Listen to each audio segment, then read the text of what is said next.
So most recently, the $252 million proposed measure to do bonds or levies or grants or whatever they were doing to propose this to be the new courthouse, which would in fact replace the terrace and building that I'm standing on. That is very old, but it's still in beautiful shape, and everything seems to be quite well functional. I think it is time for all good men and women of Eugene that are advocating in any way, shape, or form for unhoused individuals, temporary or otherwise, visitors to town or otherwise, be maintained. Panda's got one pedal, and I had a left pedal at camp. That's a shame. The reality, that's a friend from Denver.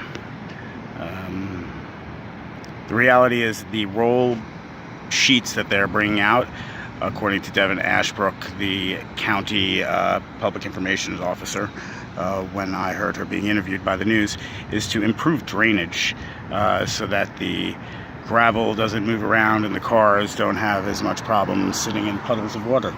But they didn't do that for the people that were at the 99 camp. They didn't do that for the humans. We, the human beings, and those advocates that were connected to us at the what was to be Eugene Transitions Junction on Highway 99, next door to the Value Inn, but not connected to St. Vincent's de Paul, was supposed to be run by us, for us, and they gave no control except for Steve Moker-Heisky and Roxanne from St. Vincent de Paul that had nothing to do with it, but she was able to 86 people from day one. So we need to come stand forward and demand that this property be used for what it's been being asked to be used for the past, I think it's going on 7 or 8 years at this point. So prior to them tearing the building down and prior to them making space for justice, which that white back sign says, they didn't make any space. The space is already here. I don't know what they think making space is. They have a misconstrued definition of what making space is. But we, the people of this community, of which I am a voting member of this community, can put together whatever is necessary in vocal action beyond my protesting the Ninth Circuit Court decision to make a statement to the shed,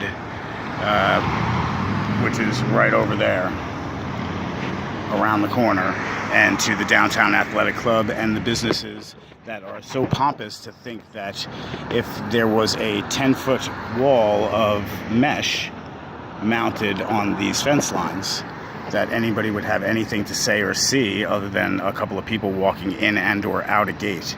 It's the same people that are already downtown. You want to give them some place to be?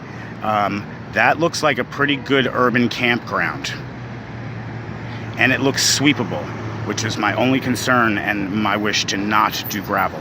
So when they offered me the 99 camp on October 27th, days after a KEZI report, In the Shadows, Life in the Shadows, it was a full day spent with me, and we talked about the homeless crisis in Eugene.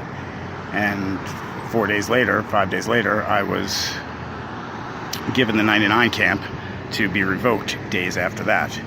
My name's Eric Jackson, and I ask you to stand up with me and demand that the county, prior to and without need of lawsuit from the 175 campers, provide those 175 campers with the space that we are looking at in lieu of parking lots.